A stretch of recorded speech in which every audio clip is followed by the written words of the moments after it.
issuing another hysterical gibberish message over on his Nazi-infested Truth Social media network. Meanwhile, Andy Borowitz, who, as Jim Turr notes, Borowitz never misses, publishes a piece today in the New Yorker headline. I mean, just the headline and subhead are all you need to know. Trump sends January 6th committee a note from his podiatrist. The foot specialist indicated that Trump's chronic bone spur issues had suddenly begun acting up again. Yeah, well, okay. One of the things that we learned yesterday was, and keep in mind as you're listening to this, that on January 6th, Chris Miller, the acting defense secretary, had ordered the National Guard not to show up on January 6th and not to provide any assistance to the Capitol Police. We've talked about this dozens of times on this program. I've inserted that memo in several of my op-eds over at HartmannReport.com. You probably are familiar with it. The theory up until, well, not the theory I've been working off of, but the theory that the corporate media, the mainstream media has been operating off of until yesterday, was that they didn't realize how bad things were going to get. Well, now we know that on December 26th, on Christmas, on the day after Christmas, Boxing Day, on December 26th, this is 2 weeks before January 6th, the Secret Service sent a critical tip warning,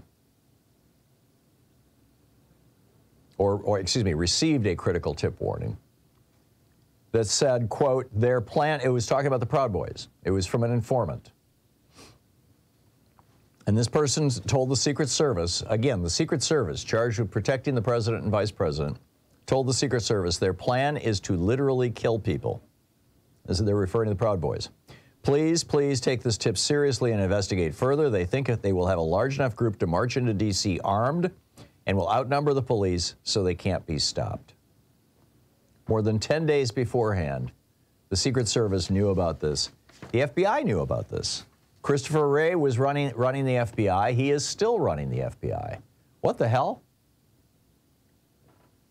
And at the time, well, this is an email from within the FBI,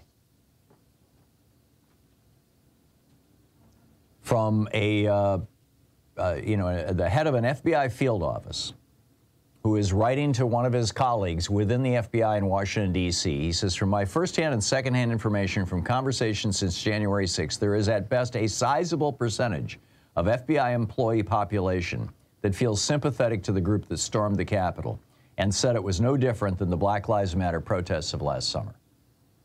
I was talking to an ASSA in a red state office who was telling me that over 70% of his squad, plus roughly 75% of the agent population in his office, disagreed with the premise that the violence could be understood where the frustration was coming from, which led to the protesters getting carried away.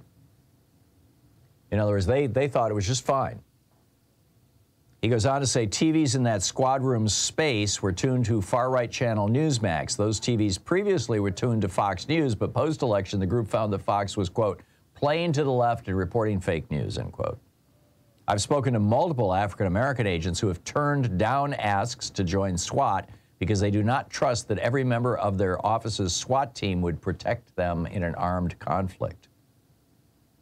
A senior analyst from my first unit who retired less than 2 years ago has a Facebook page full of Stop the Steal content. These are not one-off events. They represent a large group within the FBI. What the hell is going on with law enforcement at the federal level? Today, yesterday, by the way, we started the day. Heather Cox Richardson has a great summary of this over at heathercoxrichardson.substack.com. That the day began with Letitia James pointing out that the day that her office dropped the charges against the Trump organization, Trump, or actually the week before, Trump had started a brand new corporation in Delaware rather than New York called Trump Organization 2. And she thinks he's planning on just moving all his money over there. And she's trying to stop that. His office is saying, oh, no, we would never do anything like that. Right. And then, of course, we had the January 6th hearings yesterday. And, you know, the main conclusion of these hearings was that Trump was the guy who was behind the whole thing, behind January 6th, behind Stop the Steal, behind this whole thing. As I mentioned yesterday on the air during the break that the committee took, this was not new. Roger Stone had run a Stop the Steal operation in 2000 down in Florida successfully, got the Supreme Court to intervene. He prepared a Stop the Steal operation for 2016. He and Trump were going to use it. This is not a secret. And because Trump won, it got put back on the shelf. But they had actually, you know, gotten the URL. It was stopthesteal.com or something very close to that. As Liz Cheney said yesterday, none of this would have happened without Trump. They established that Trump knew that he had lost the election. In fact, he admitted that he had lost. In fact, he tried to screw Joe Biden by requiring the unilateral withdrawal of U.S. troops from Sudan and Afghanistan by January 5th, 5 days before Biden would take office, just basically guaranteeing that Biden would walk into a bleep storm. The only reason it didn't happen is because people in the military just refused to follow his order. Way back, now I shared with you this memo from December 26th, all the way back on October 31st. Now this is 2 months, 2.5 months before January 6th.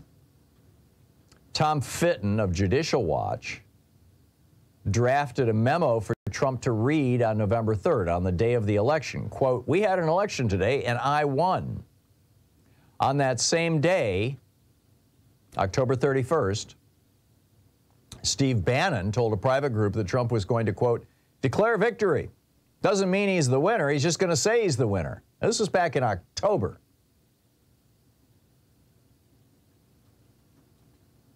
What Steve Bannon knew was going to happen, what Trump knew was going to happen, since Trump had been trash-talking mail-in voting for months at that point, was that the mail-in vote would come in the day after the election and the in-person vote would come in the day of the election, so you would have this thing called the red mirage.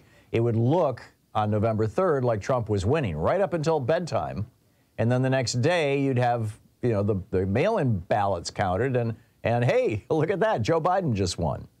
And by the way, they knew Joe Biden was going to win. They can read polling just like any other idiot. Everybody in America knew Joe Biden was going to win.